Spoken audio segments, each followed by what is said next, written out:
Hello everyone and welcome to an ESO build video where today we are covering my PvP build for the Stamina Dragonknight. So, start things off, you guys are going to recognize the set in here. I'm pretty much using it on every tune this patch. I love Clever Alchemist, so just a fair warning before we get into this, it is a Clever Alchemist build. But besides that, it's a heavy armored Stamina Dragonknight. It strays a little bit from the classic, hold block and bash people playstyle, but still your classic Fury heavy armor Dragonknight. So, let's get into it. First things first, obviously we are going to take a peek at the stats. 26.8k health, pretty good. We are in the CP campaign. You're going to be about 21 or about 21k in a battleground. It's a little low. Just a fair warning about that. The health pool is a little low in this because of the food buff we are using. As you can see, we are using Lava Foot. Gives us a lot of max stam and a lot of stamina recovery. If you're not comfortable with playing with lower health in this build, then I would recommend swapping over to Dubious or Artanium Takeaway Broth, whichever one you prefer. I just use Lava Foot because honestly, like, this is plenty of health, but the extra recovery is super nice. But still, we have over almost 32k max stam. Unbuffed, we have 28.5k weapon. Yeah, 2800 weapon damage. God damn, I can't talk. Can't talk, man. And unbuffed resists are 22.4k spell and 19.1k physical. So, anyways, I'm just going to move straight into the skills like I did last time. I like that setup, actually, so that's what we're going to stick to. As with all my stamina characters, I love Dizzying Swing. This is like one of my favorite skills in the game, and with Scalebreaker, it got buffed a little bit. Got a little more damage, it's got some lower cast time, 0.8 seconds now. It's really, really nice, actually. Hits like a truck, stuns, just a really good skill all around. It's not that expensive, especially since you can't really spam the thing. Next up on our list, we have Venomous Claw. This, again, got buffed this patch. It's very, very, very strong. I cannot stress enough to run this. It's not quite as good as Burning Embers, in my opinion, because Burning Embers heals you. Obviously, that's for Mag DK. But still, this is probably one of the most powerful dots in the game, and it's beautiful. Perfect. It procs Combustion. 500 stamina back every 2 seconds if you can apply the poison status effect. It snares enemies when you hit them with it. Gets buffed by this. And it's really just such a beautiful ability. And it's cheap as hell. I mean, 1300 stamina for a very, very powerful dot. Really not beating that. And thirdly on the list, and this is actually one of my favorites for Stam DK, is Noxious Breath. So you get the AoE damage, which is it's not a light amount of damage, actually. Some spammables barely hit this hard. But it's an AoE. It adds a dot up for 12 seconds. It applies Major Fracture to the enemy for 12 seconds. And the best part about this skill, in my opinion, this is why I love it so much, you can do this to get Nightblades out of stealth. I hate freaking Nightblades. Anyone on stream has heard me say that a lot. But Dragonites luckily have a way to get the little F'ers out of stealth. It's a fantastic skill. I would not recommend replacing it. It is just so freaking good. For our Execute, we're running Executioner. Again, got buffed in Scalebreaker. It's really, really good.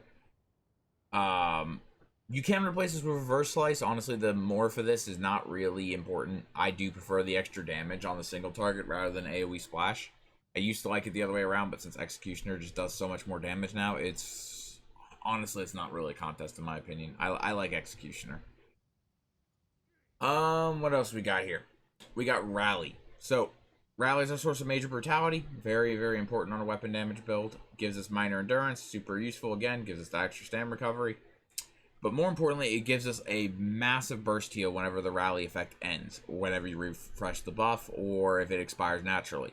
This heals very small at first, but let it stack for the full 20 seconds, and it's a massive heal. Massive. Now note, because we are running Rally, though, we do not have a source of snare immunity in this build. It is a problem. I completely understand that it is not necessarily optimal to run this the way I am running it at the moment. So you can run forward momentum here if you want the snare immunity. You can also fit wings on the bar at some point if you'd like. I'll go over where you can try to fit that stuff, but like I said, because I'm running Rally, I don't have a source of snare immunity on this build at the moment, just because of how crammed my bar space is. For our Burst Ultimate, and this is pretty much the only ultimate you're ever going to activate on this build, Take Flight. 18 0.2k unbuffed tooltip. Stuns enemies, it's a gap closer, it's super cheap, it procs your battle roar. Seriously, like, Leap is my favorite ultimate in the game by far. And I just love Stamina Dragonknight's version of it. The extra range on it plus the damage, it's beautiful. It is beautiful. For our back bar, we are running Hardened Armor. It doesn't matter which morph you run, really. I liked Hardened because, honestly, Volatile does, like, no damage. Really, the dot from it does no damage on Stam DK, so I figured, you know what? Let's get the little tiny damage shield. At least that shaves off a light attack's worth of damage, give or take. But seriously, because of how little damage the dot does from Volatile and how little shield Harden gives, really run whichever morph you want. You just need the armor buff. Also, it does have to be one of these, a spiked armor morph, though, because you do want to make sure you are activating your Burning Heart passive for the healing received bonus. For dual wield, we are running Quick Cloak. This is where I would put a snare immunity if you want one. I used to run this because I was running Black Rose dual wield, but actually the dot's super useful. It helps reliably proc your poisons from your back bar, which is kind of handy. Gives major expedition. It's a good dot. Gives you major evasion. Overall, it's just a handy skill. It is a pretty damn handy skill. Now, you could put wings here. If you want snare immunity and you don't want to lose rally, you could put wings here. You can also put Race Against Time, or if you're a vampire, you can put Mistform. In my case, I'm likely going to try out a medium build in the future and put Shuffle here. I haven't gotten around to testing that yet, but, you know, when I do, I'll post another build video on it if it works out better than this. So, like I said, I like Quick Cloak, though, because it does proc all your poison from the back bar fairly reliably. Next up is Resolving Vigor. Big stamina heal. You need this. The dot meta is ridiculous right now. You cannot really afford not to run this. I have seen a few people get away without Vigor on other classes, but I don't think DK is one of them. Definitely need this. And Blood Craze. I love this skill. I didn't used to be as much of a fan of it, but this patch, it has a particular use to it. So, one, it's a very powerful dot. Very, very nice. But secondly, as you can see, you heal for 1,550 every 2 seconds for the duration of the ability, which is 10 seconds. Alongside the dot. Now, the trick to this is the same thing I do with Structured Entropy on Mag DK. You spam this on as many enemies as you can, and you get a really good heal over time out of it. I started running this over Cauterize specifically because the heal was just better. I found this heal was much more reliable. It always goes to you. There's no chance of it healing an ally instead of you. I mean, it sucks when you want to be a team support, but when you're just after your own self-interest, this is the better option in my opinion at the moment. And lastly, but not least, is Fragmented Shield for the major mending proc. This is where most of our mana gets flooded into on this build. Costs 4k to cast, which is ridiculous, but gives you major mending for 6 seconds. It gives you back 1,000 stamina every time you cast it, thanks to passives. And it gives us minor brutality, which is 10% more weapon damage for 20 seconds after we cast it. Again, thanks to passives. So, you need a skill from the Earthen Heart on your bar. You have to have one of these on your bar somewhere because you need to get that minor brutality. I chose the Fragmented because I needed the healing more. If you're not a fan of Dizzying Swing, you could also argue for Fossilized. It's another pretty good ability, but I did find with the cost increase, it is a little more difficult to run on this kind of Stam DK. If I was running more Sword and Board and more sustain heavy, maybe I could run it, but I found only activating this once every 10 or 15 seconds turned out to be a lot more sustain friendly. And lastly on the bar, honestly, back bar ultimate doesn't matter. I'll be perfectly fair with you. This back bar ultimate really doesn't matter. I personally switch between Corrosive and Standard of Might depending on what game mode and Battlegrounds I'm playing or if I'm in a group. Corrosive's great for open world kiting when you're by yourself, but if you're with a group or you're in a Capture the Flag game mode on Battlegrounds, I found Standard of Might's actually pretty damn handy.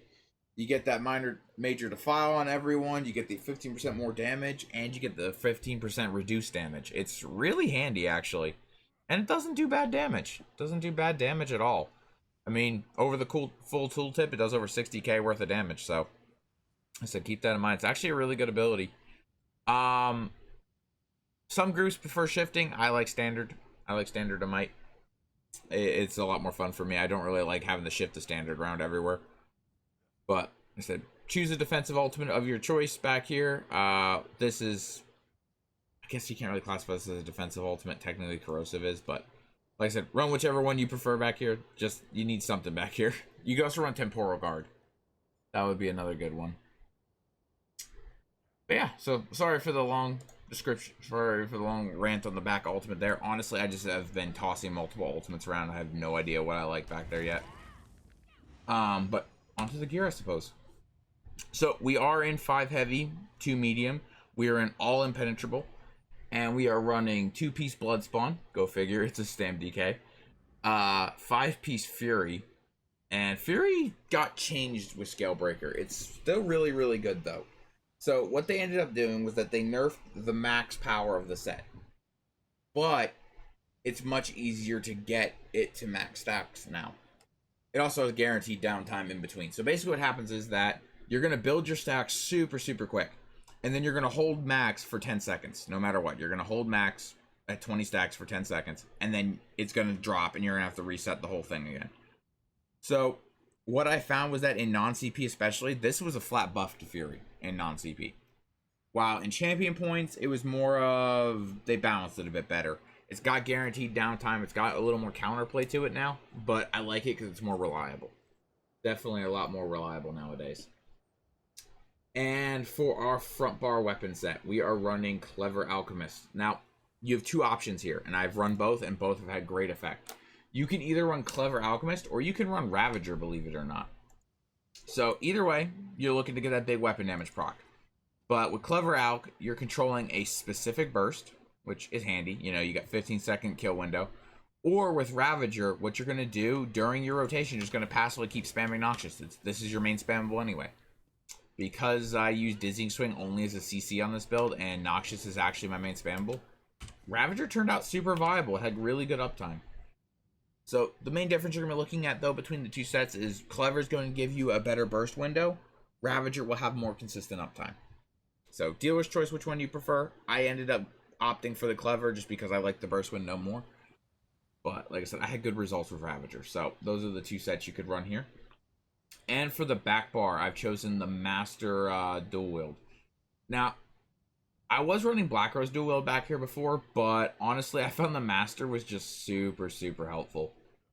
Mostly just because get that extra bleed damage makes it more worthwhile spamming Blood Craze everywhere. Gives a lot more damage, gives you more pressure. Really, really turned out to like the set. Definitely enjoyed it. As I said, your other option would be Black Rose Dual Wield to get the major protection uptime. Or if you're not as much of a fan of dual wields, you could always consider running a Master Bow and swapping the Blood Craze out for Poison Injection. But in that case, I would also slot another heal in place of Quick Cloak, because you're going to be down to heal, and that would suck.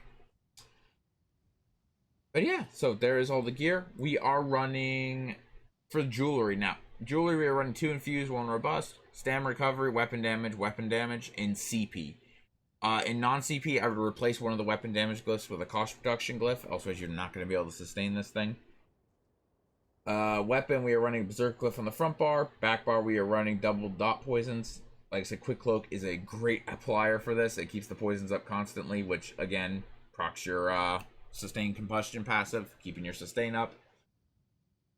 And we are running, I believe, all... Okay, we're running 4 triglyphs apparently, and we're 5 triglyphs. Holy crap! We're running a lot of triglyphs apparently on this build. I guess my health was a little low, but we're running a bunch of triglyphs, some stamina glyphs. You can really just get away with 3 tri on the big pieces, and then 4 stam on the small pieces. I didn't realize I had this many triglyphs on here when I started putting this build video together. So yeah, but anyways, guys, that's it for the gear. So we'll move on to the CP. And I'm going to give you guys the same disclaimer that I always do with going into CP. It's all personal preference, you know. If you want to change something, go for it. I would highly recommend experimenting with this department, as I've seen good results in changing some stuff. Seen good results changing stuff. I'm constantly fiddling with this and changing it around. But overall, this has worked pretty well for me so far, so I'm going to be sticking to it for a while. And with that, we'll get into it. So, 66 Ironclad, 49 Resistant. 48 thick-skinned. You could go a little more here, in which case just pull out Ironclad. 43 hardy, 37 elemental defender, and 27 quick recovery for the red. Into the green, we have 56 warlord, 75 mooncalf, 43 tenacity. You do heavy attack a lot on stam DK, so I put more points here. And then we have dumped 56 into tumbling and 40 into shadow ward. These are very personal preference. I like an even split on stam DK. If you're using a sword and board, I go more into shadow ward. If I was using a bow, I'd go more into tumbling. But for the most part, I just like an even split for safety's sake. It's nice to be able to block when you need to. And for blue, where all the fun damage is, we got 27 into bless for a little bit more healing. 81 into master at arms. As you can guess, I'm playing a burst build. I am playing a bursty build.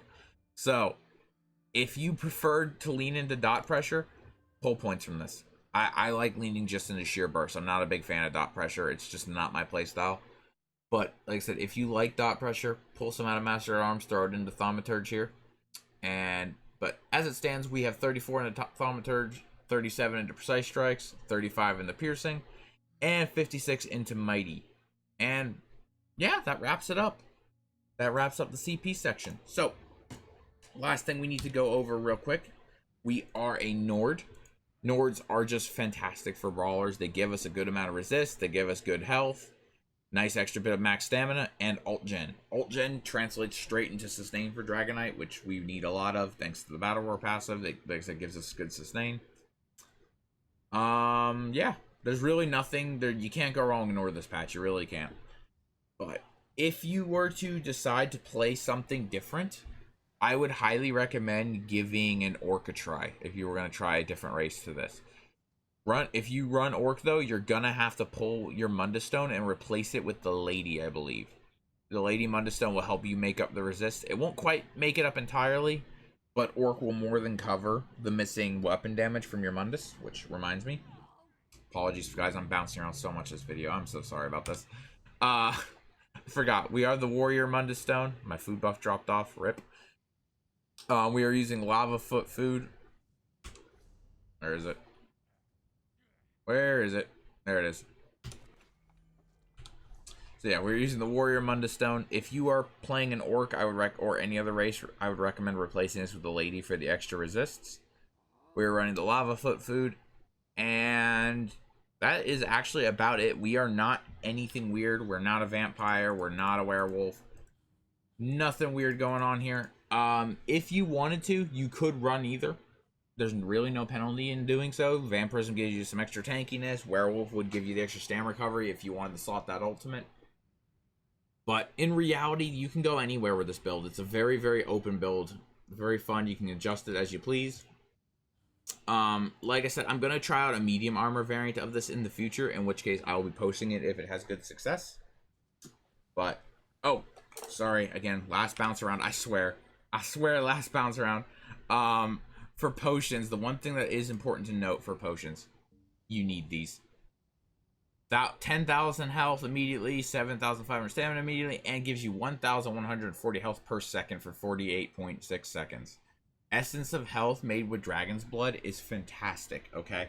It's absolutely fantastic. It is made from Dragon's Blood, Butterfly Wing, and Mountain Flower, or Columbine. Mountain Flower or Columbine, both work. Fantastic buff. It's fantastic. Honestly, you kind of need it with the dot pressure this patch. If you can't afford these and you don't want to go out and try to farm Dragon's Blood, I would recommend either Tri-Stat potions, or I believe there's Vitality potions that also have lingering health attached to them. So Tri-Stat will give you more mag sustain, which means you can punch the major mending more often to help you out. And the lingering health pots will cost you sustain, but they'll give you the heal and they'll give you minor vitality, which is also super helpful. So, dealer's choice with how you want to go with the potions. I like the Dragon Blood potions, though. They're super, super helpful. But yeah, so sorry for the skipping around this video, guys. I'm a little out of it today. A little out of it, but thanks for watching. Like I said, sorry it's been taking me so long with build videos this patch. Next one will likely be Stamcrow. I don't know for sure, though. Honestly, I'm not going to make any promises on that one. But you guys will get to expect to see that sometime at the end of next week. And yeah, so have a good one, guys, and I will catch you on the next one. Later.